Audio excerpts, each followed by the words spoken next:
다문가정 학부모를 위한 한국 교육 제도와 진학 정보, 초등학교 입학 준비 및 교육 프로그램 신청.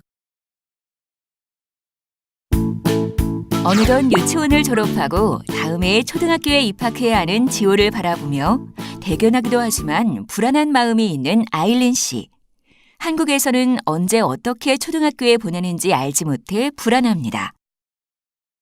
또한 아일린 씨가 다녔던 학교와는 많이 다를 한국의 학교 때문에도 걱정입니다. 초등학교 입학 전에 미리 엄마가 알아두고 준비해야 할 것들이 있을지 걱정입니다.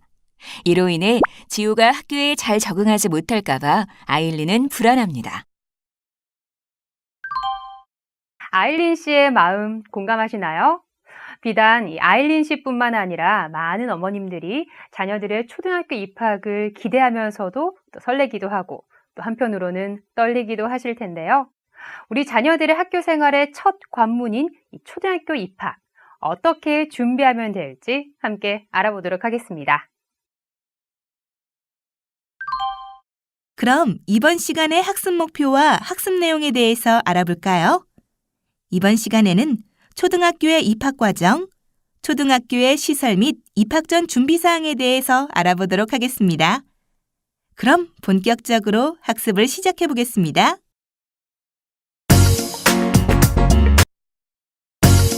초등학교 입학 절차. 우리 자녀의 건강하고 즐거운 초등학교의 시작. 생각만 해도 기대되시죠? 이런 기대감을 안고 입학 준비를 하는 아일린 씨. 우리 아이 학교 보내기 첫 단계 함께 시작해 볼까요? 먼저 이 취학 통지서에 대해서 알아보겠습니다. 자녀가 입학할 연령이 되면 취학 통지서를 발급받습니다. 예를 들어 2017년 입학의 경우는 2010년 1월 1일에서 2010년 12월 31일생들이 대상자이고 취학 통지서가 발급됩니다. 취학 통지서에는 예비 소집일, 취학 전 예방접종, 입학 관련 안내사항 등 준비해야 할 항목들이 꼼꼼히 제공되고 있으니 크게 걱정하지 않으셔도 됩니다. 서울시의 경우는 취학 통지서 온라인 발급을 통해 손쉽게 취학 통지서를 발급받고 제출할 수 있습니다. 만약 취학 통지서 인터넷 발급 시기를 놓쳤다면 주민센터를 통해 12월 중으로 취학 통지서를 발급받으시면 됩니다. 여기서 잠깐! 취학 통지서를 받지 못한 경우에는 자녀가 입학할 연령이 되면 주민센터 직원이나 통장을 통해 10월에서 12월 중으로 취학 통지서를 받게 되는데요. 혹시 취학 통지서를 분실하셨거나 기간이 지나도 발급받지 못한 경우는 해당 주민센터에 가셔서 문의하시면 됩니다. 다음으로 취학 통지서 제출에 대해서 알아보겠습니다. 취학 통지서와 함께 받은 안내문을 살펴보시면 취학 통지서를 해당 학교에 제출해야 하는 기간이 있습니다. 학교가 지정한 날에 취학 통지서를 반드시 학교에 제시하여야만 입학 수속이 됩니다. 만약 특별한 사유 없이 기일 내에 취학하지 않을 때에는 초중등교육법 제68조에 의하여 보호자는 처벌받게 됩니다. 지금까지 취학 통지서에 대해서 함께 알아봤는데요. 연령과 상관없이 부득이하게 입학을 빨리 하기를 희망하거나 혹은 입학을 못하는 경우가 생길 수도 있습니다. 그럴 경우에는 어떻게 해야 하는지 자세히 살펴보도록 하겠습니다. 먼저 조기 입학은 입학 연령이 되지 않았지만 빨리 입학을 원하는 경우 신청하는 것입니다. 예를 들어 2017년 입학 연령이 2010년 1월 1일에서 2010년 12월 30일생의 경우입니다. 하지만 조기 입학을 원하면 2011년 1월 1일에서 2011년 12월 31일생의 경우도 조기 입학을 할 수 있습니다. 단 1년까지만 조기 입학이 가능합니다. 신청을 원하시는 경우는 당해 10월 1일에서 12월 31일까지 보호자가 신분증을 가지고 주민센터를 방문하셔서 조기 입학 신청서를 작성하셔서 제출하시면 됩니다. 반드시 기간을 엄수해야 합니다. 입학 연령이 되어 취학 통지서를 받았지만 학생의 상황에 의해 입학하기 어려운 경우 역시 입학 연기가 가능합니다. 이때도 당해 10월 1일에서 12월 31일까지 보호자가 신분증을 가지고 주민센터를 방문하셔서 입학연기 신청서를 작성하셔서 제출하시면 되는데 반드시 기간을 엄수해야 합니다. 조기 입학과 입학연기의 경우는 학교의 판단이 아닌 학부모의 선택에 따라 확정되므로 신중하게 판단하여 결정하시기 바랍니다. 다음으로 취학 유예입니다. 취학 통지서를 제출하고 입학하기로 했으나 자녀의 발육 상태나 질병 또는 거주지 해외 이주 등 부득이한 사유로 인하여 취학이 불가능할 시는 취학 의무의 유예나 면제 신청을 할 수 있습니다. 이러한 경우는 취학 예정 학교에 문의하시길 바랍니다. 여기서 잠깐! 우리 자녀 예방접종은 하셨나요? 입학 전 아이들은 만 4세에서 6세에 접종을 마쳐야 하는 예방접종이 있습니다. 입학 예정 해의 2월까지 병원이나 보건소를 통해 접종을 완료해야 하는데요. 취약 통지서에 자세히 안내된 예방접종 안내를 보거나 예방접종 도우미 사이트를 방문해 자세히 알아보실 수 있습니다. 이 취약 통지서를 받으시고 아이의 예방 접종까지 검토를 하셨다면 이제 취약 통지서를 제출해야겠죠. 취약 통지서를 제출하고 아이의 입학 관련 서류 및 안내를 받을 수 있는 날이 바로 초등학교 예비 소집일입니다. 이날은 학교마다 다르기 때문에 모르시면 배정받은 학교에 문의하시면 됩니다. 이 예비 소집인 날 꼭 참석해야 하는지에 대해 궁금증이 있으신데요. 어쩔 수 없는 경우가 아니면 가급적으로 자녀와 함께 예비 소집일에 참석하시는 것을 추천합니다. 예비 소집일 날에는 입학 관련 서류, 돌봄 신청서, 방과 후 프로그램 신청서 등의 안내장과 가정통신문을 받을 수 있습니다. 그리고 입학 전에 궁금한 사항들을 해당 학교 선생님들께 문의할 수 있는 기회고요. 또 자녀도 자신이 다닐 학교를 둘러보면서 기쁘고 설레는 마음으로 입학 준비를 할 수 있습니다. 반드시 취약 통지서를 가지고 가는 것 잊지 마세요.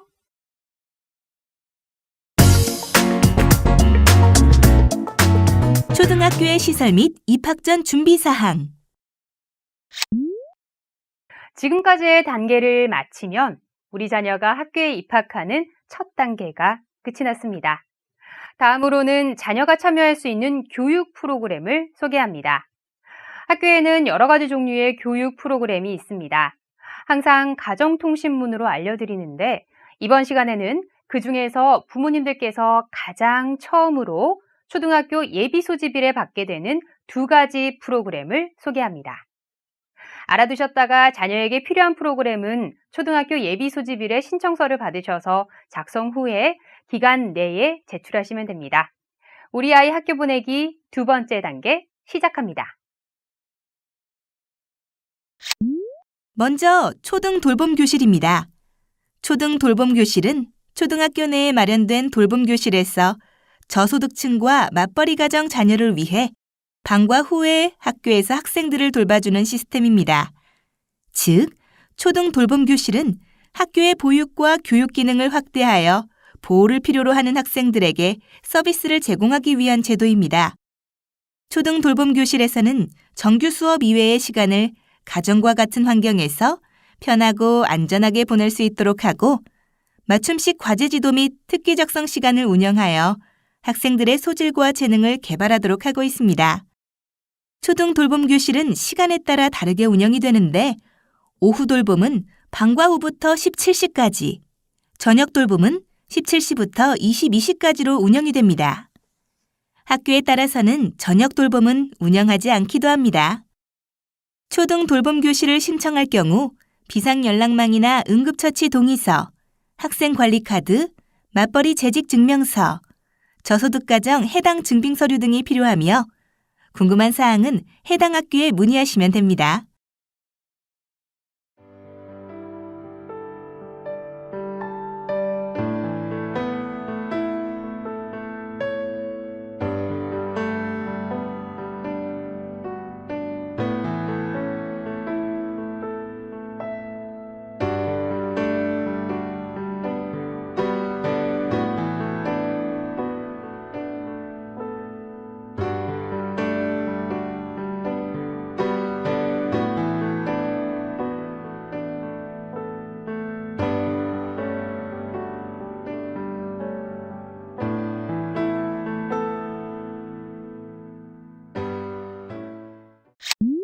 다음은 방과 후 교육 프로그램입니다.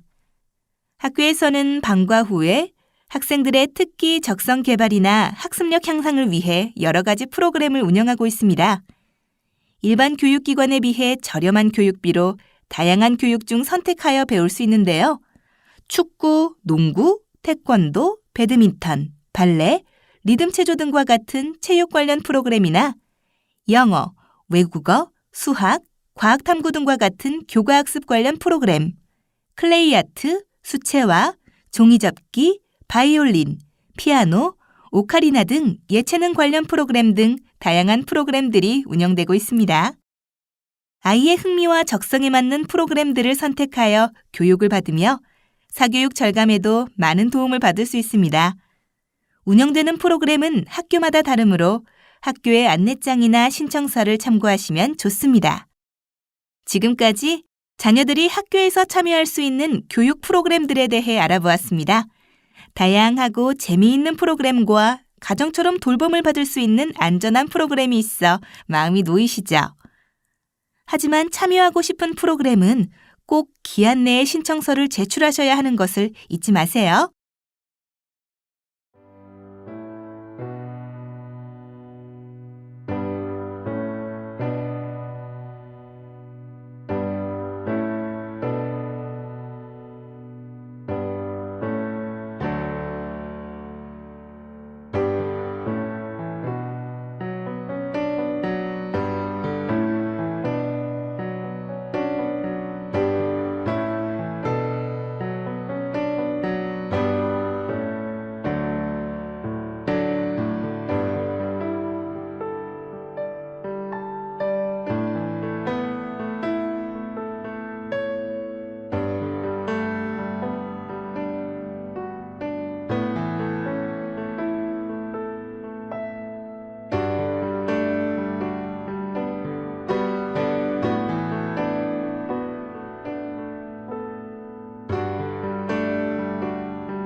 다음으로 우리 자녀가 다니는 학교에 대해 알아보고자 합니다.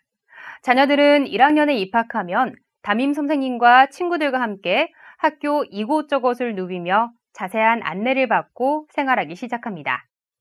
학부모님들도 우리 자녀가 다니는 학교에 대한 이모저모를 아시면 자녀의 교육에 많은 도움을 받을 수 있습니다. 그럼 우리 아이 학교 보내기 세 번째 단계를 시작해 볼까요? 먼저 보건실입니다. 보건실은 자녀들이 학교 생활 중 다치거나 아프면 응급처치를 받을 수 있는 곳입니다. 아픈 학생들을 치료해 주시는 보건선생님이 계시는 곳입니다. 하지만 보건실은 어디까지나 응급 상황에 학생들의 첫 처치를 담당하는 곳이므로 병원이나 약국과 같이 장기적인 치료를 하거나 약을 제공하는 곳이 아닙니다. 전염병에 걸렸거나 갑자기 학교에서 수업받을 수 없을 정도로 아프거나 급하게 병원에 이송할 정도로 다친 경우 등은 학부모와의 연락이 반드시 되어야 하므로 학교에서 오는 연락을 받는 것이 중요합니다.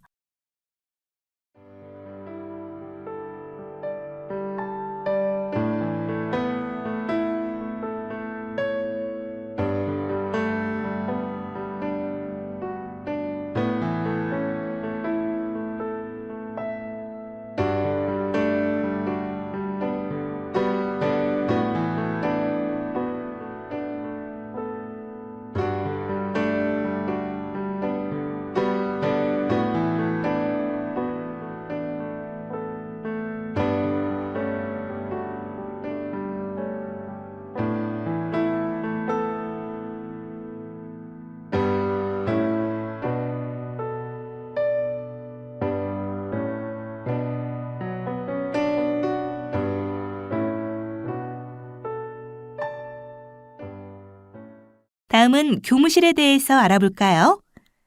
초등학교의 경우 담임 선생님들은 주로 해당 교실에 계십니다. 교무실은 교감 선생님과 그 외 학교 업무를 도와주시는 선생님들께서 업무를 보시는 공간입니다. 돌봄 프로그램, 방과 후 프로그램 등과 같이 학교 프로그램에 대한 문의가 있으시면 교무실에서 안내받을 수 있습니다.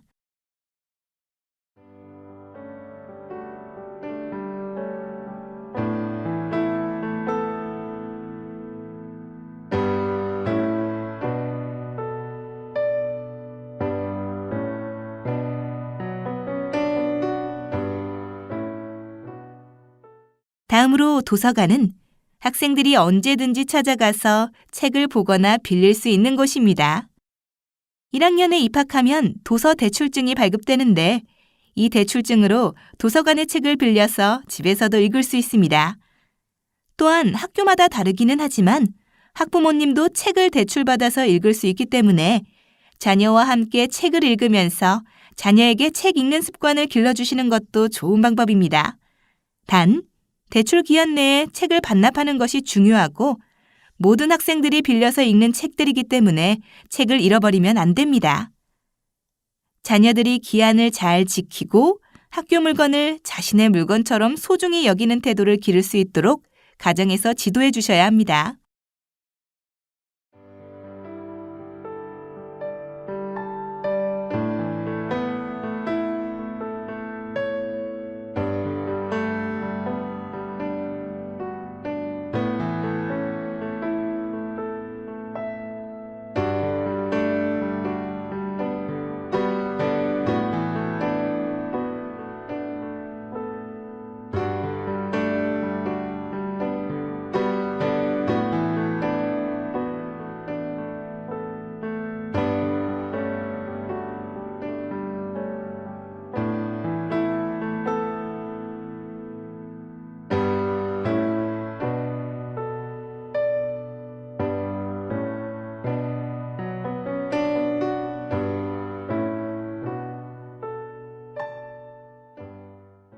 마지막으로 행정실은 자녀의 교육비와 관련된 업무를 하는 곳입니다.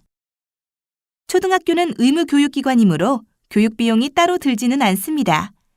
하지만 우유 간식비, 유료 체험학습비, 방과 후 교실 수강료 같이 학부모님의 선택에 의해 참여하는 부분에 대해서는 비용이 들고 그것에 대한 문의사항이 있으시면 안내받을 수 있습니다.